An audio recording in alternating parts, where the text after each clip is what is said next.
to look, okay, so what could I do to make myself feel more grounded? Do I need to clean a desk? Do I need to make the workload slightly lower? Do I just need a glass of water? Do I need 5 minutes in nature? What is it that could help me just feel like this is slightly more manageable? So that's leaning towards safety and away from that discipline, because, discipline makes you get the work done, but the safety regulates you, and you're likely to be more productive in the long term once you've got that regulation. So when the nervous system or the threat system goes offline, discipline becomes effortless because you aren't fighting your own biology to get the work done. So I suppose all of this here, if you think, it gives permission to stop blaming themselves, gives permission for people to stop blaming themselves and start listening to their bodies, and really get in tune of what their body's actually trying to tell them. I think an interesting question as well. Am I disciplined enough to get myself out of a state that requires care? Because then it's a double header, isn't it? Have I got the discipline to implement care in my life? Do you think you've got the discipline to implement care in your life, Will? Or do you think you've just got sheer discipline and determination? I've just got sheer discipline. I can't look after myself. I'm very bad at it. It's something I'm working on. I hate it when people say they're working on stuff. It's like, you might as well just say you're not doing anything. Do you really think that? Yeah. I disagree. I think people can be working on stuff. Have you got a job? No, I'm working on it. Well, yeah, in that context, yeah. Have you got self-care? No, I'm working on it. Are you? No, I'm actually letting you lead by example. Like when we're doing these podcasts, I'm, thinking about, okay, well, lunch breaks now are a thing. I know, yeah, we had like 40 minutes today. Wild. So irresponsible. Unbelievable. Imagine 40 minutes to let your body rest, let your food digest, for your mind to have a break. Unbelievable. Yeah, I really switched off. I mean, it allowed your brain to not be on the project at hand, which in my mind is switching off. Is it? Oh, yeah. Okay. I'm always switched off then, because I'm never thinking about what I'm doing. Well, you should be. Switch on. Oh my God. I'm on now. Self-care. No, but yeah, so I am working on it. It's things like I watched the Chris Williamson and Diary of a CEO podcast. They were like, what should you do? What are the lowest effort activities for the highest possible reward? And things like charging your phone outside your bedroom. It meant I got to sleep earlier than I would have, like maybe 2 hours earlier, which is a lot. Huge for you. I then probably well rested today. Too rested. You'd think, but yeah, your sleep debt's like 10 years. I woke up 4 times throughout the night because I just couldn't. I didn't know what time it was at all, and my brain was like, should you be awake? Did your alarm go off? Did you check your phone in the middle of the night? No. Okay, good. But I do. If my phone is there, I'm in the habit of waiting for my alarm on my phone to go off, and I had to set my alarm on my Google Nest. And I wasn't confident that it would actually go off because there's no physical thing to see. Yep, alarm is definitely set. So I probably would have woken up, checked my alarm, and be like, yeah, it's on, but can't do that without your phone. So my phone was off in a different room on charge. Like I can't check that. So there was it was unstable.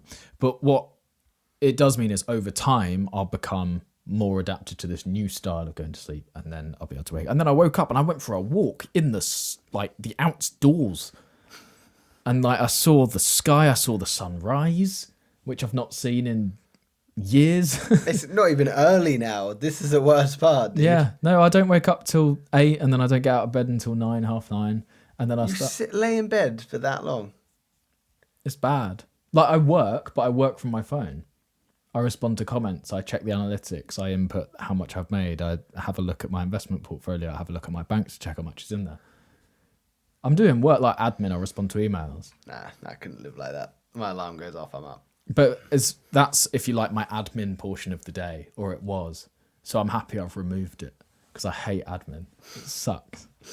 I don't know if that's the lesson I want you to learn, but I'm proud of you for getting up and going for a walk. No, it was good. I didn't check my phone until like 10. Maybe 10:15. No, because I was on it when you arrived. So maybe 9:45. Yeah. Nice, man. Crazy. But that when I say I'm working on my self-care and my self-development, that's what I mean. Yeah. It's like doing those small things that are low effort but high return. You're actively engaging in experiences and practices that will benefit your life. Yeah. Yeah. Nice. I like What that, about man. you? Are you prioritizing self-care in your life? I am more so now. Care to share? I've always been trying to implement it as much as possible, but there's times where I get extremely overwhelmed or I get extremely busy, and yeah, I employ more discipline than I do safety, and then I work too hard and then I burn out. But I'm trying to listen to my body when I can and can't do things, and trying to relax some internal monologues I have around certain issues that I struggle with, and yeah, it's been beneficial. But it's just one step at a time, you know? If we only feel safe, air quotes safe, when we are producing or achieving, sounds like you. If we only feel safe when we're producing or achieving, does that mean our work ethic isn't a virtue, but a frantic attempt to outrun a fear we haven't named yet? Yep. Okay. Is that because you felt so attacked by this one, you're just not going to... No, so I think while you said that, I figured out what my fear is that I'm running away from when I'm producing and working. Okay. I'm terrified of being lazy, and I know that my natural pull is to not do anything. Like, I will do the bare minimum to just get by, just to get through life. And that's one of the things that I'm running away from when I'm working, is I'm thinking, well, what would somebody who's not lazy be doing right now?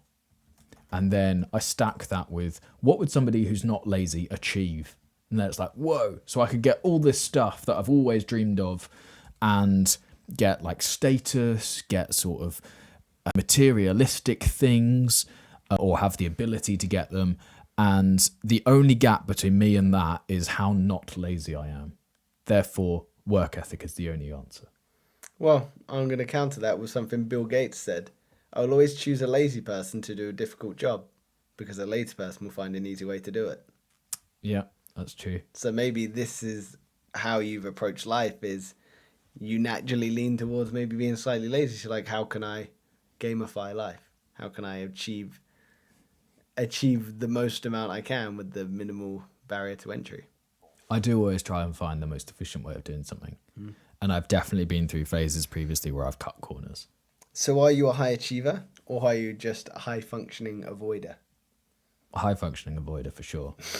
Like, I think you meant to think about that for a little bit, Will, but that's fine. I know, I've thought about this. If there is washing up to do, I will work 16 hours that day. If there's no washing up to do, I'll probably work a little bit because I know it's okay for me to not work. Like, if I'm really busy, it's easy for me to justify to my girlfriend why I didn't do the washing up. But if I've done nothing, I can't justify it. So do you think your work ethic might be unprocessed fear? So not all